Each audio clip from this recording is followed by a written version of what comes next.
Hi everyone, and thank you very much for coming back to my YouTube channel. My name is Phynix, and I'll be drawing Sailor Moon.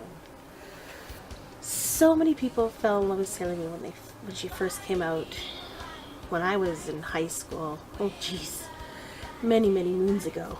So it kind of gives you an idea of how old I am. Here I am dating myself. When they announced the new Sailor Moon Crystal series, I was kind of skeptic about it. I wasn't sure if I was going to like it or if it was worth the watch. And I have to say, I'm glad I watched it. It was actually really good. I'm not going to talk about the animation style or about the storyline. I enjoyed it for what it was. It was an animation with beautiful colors and beautiful pictures. As an artist, I can appreciate it. I'm not much of a writer, so I couldn't really tell you about the writing, but I enjoyed it. So really, I think that's all that matters. It's only me that matters. In all seriousness though, when I was deciding what pieces to do for this year's convention circuit, I actually have a long list of pieces I wanted to do, and this was one of them. Our convention circuit for the year is coming to an end really quickly. In September, we'll be in Saskatoon, Saskatchewan in Canada for the Sask Expo. Again, links in the description if you want to check it out. So myself and one of my studio mates, Steph I.E. Black, or Kikawa, I don't know how to pronounce that one, from DeviantArt, we will be in Saskatoon in September. And we're really excited about it, but when coming up with art for it, I couldn't decide what to draw, so I defaulted to Sailor Moon on this one. I think it was a good decision.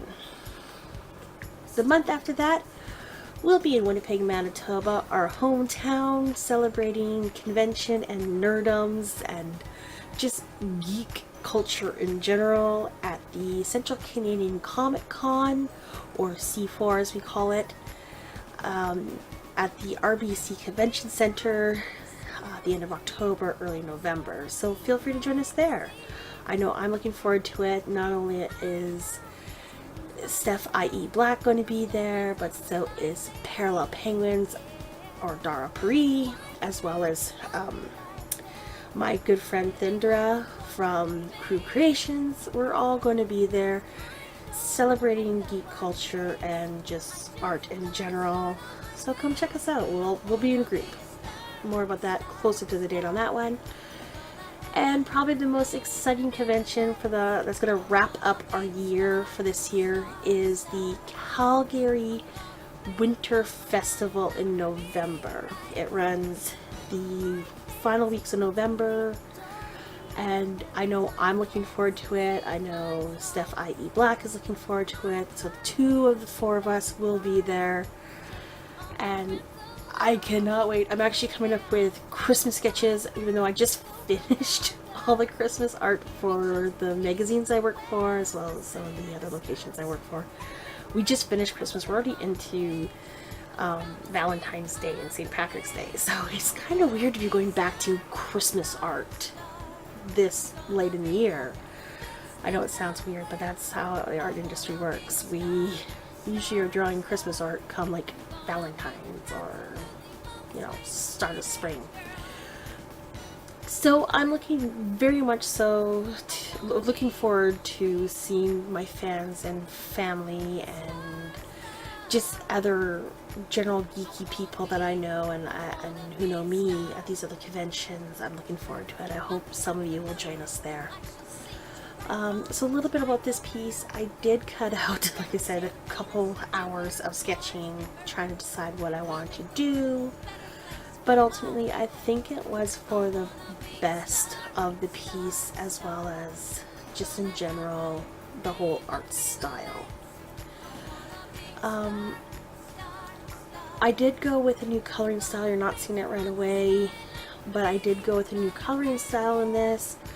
I decided that I didn't want to flood fill any of the colors, so I hand colored in everything with my tablet. And then I decided that I was going to go out of my comfort zone and do cell shading, which I don't normally do, so it took me a little longer than I'm used to for shading. But I really like the result, and I think next time I do it, I might go with some Salshay and then blur it out just a touch so the lines aren't nearly as harsh. But I know the test print of this turned out beautiful. I'm looking forward to adding it to my store eventually, which we are currently working on for the studio that I work for. So hopefully it'll be available online to you guys before the winter break comes up.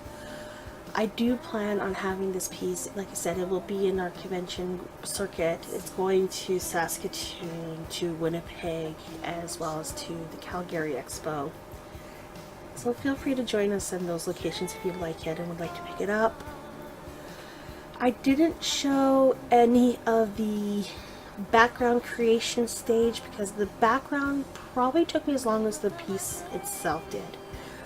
When I started putting this video together, I had over 8 hours of video that I had to cut through and figure out what I wanted to have a part of it. I did get rid of a lot of it because I got rid of all the sketching stages. But there's still so much. Like, I cut out a lot of the original inking process and a lot of just a lot of the coloring pieces too. And when I got down to it, I was looking at what time I was sitting at and just how much time I had in background creation. And the fact of the matter is, the background I went with, it was just so much dark colors and just me basically pulling a Bob Ross, I guess you could call it, where I just took my palette color and went and scribbled on the paper, and I use that term very loosely because it is a digital painting. But I think I spent a good hour on just creating the galaxy, not even creating the moon, just creating the galaxy behind the moon. So as much as I wanted to include the background, it was just a lot of staring at nothing, in all honesty, for a long time. So I didn't include the background, but you do see it in the beginning screen, as well as when the end of the video approaches, you will see more of it then. So I like the background. I think it turned out really good.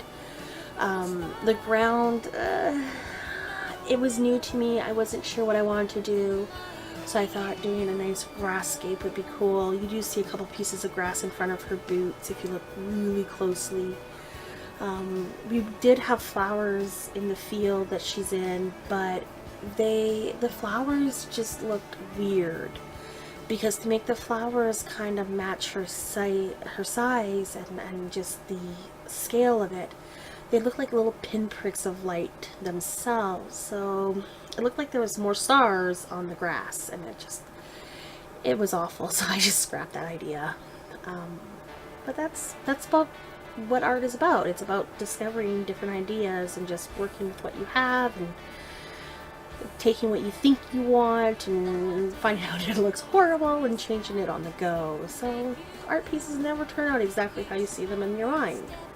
And if they do, I want to know what you do to do that, because that's amazing. Like, congrats to you guys. I've never had an art piece turn exactly the way I envisioned it. Although I do enjoy with what I do create. I think Jazza says it really well with one of his t-shirts that he has. That turned out better than I expected. A moment ago you saw a quick glimpse of Sailor Moon standing there in her classic pose. It's an image I had up on my computer behind my sketching, allowing me to have a photo reference. And there was 2 photo references used from Sailor Moon: an old version of her from the original anime and a new version of her from Crystal, that I pulled into the program itself to pull the colors from and to just pull inspiration from. So it was a lot of fun. I really enjoyed this piece. I really liked how that turned out. Is that what Jazza says? I think so. So I cannot complain about it at all. It did take a little longer than I wanted it to, but hey, that's art. It never goes the way you want. So thank you all so very much for joining me. To those of you who are new to the channel, please consider subscribing, because it helps me out in the respects that it tells me that you're enjoying what you're seeing. I'm not big on subscriber counts. I really honestly don't care how many I have, although it's kind of neat to see it go up versus going down. I just want to know you're all seeing it and you're all enjoying this. So please feel free to comment below with what you want to see next. I do like suggestions, I do like requests, and I do take them. I don't take personal character requests, unfortunately, because it's just not something I'm into right now. I'm trying to build a portfolio. So hey, from anything from I want to see a carousel based on these characters to I want to see, I don't know, Danganronpa, whatever, suggest it below. I like a challenge, so feel free to challenge me. Other than that, I really don't know what else to say aside from thank you so very much for watching. Thank you for supporting me and being here and being around. I truly appreciate every single comment that is left. I really enjoy seeing people's discussions about my art and critiques. And I don't mind the odd hater. It tells me at least somebody watched it. So thank you all very much. I do hope you do subscribe. If you don't, I hope you come back around when YouTube suggests something to you again. Anyways, have a good day, enjoy your evening, and just in general, stay creative.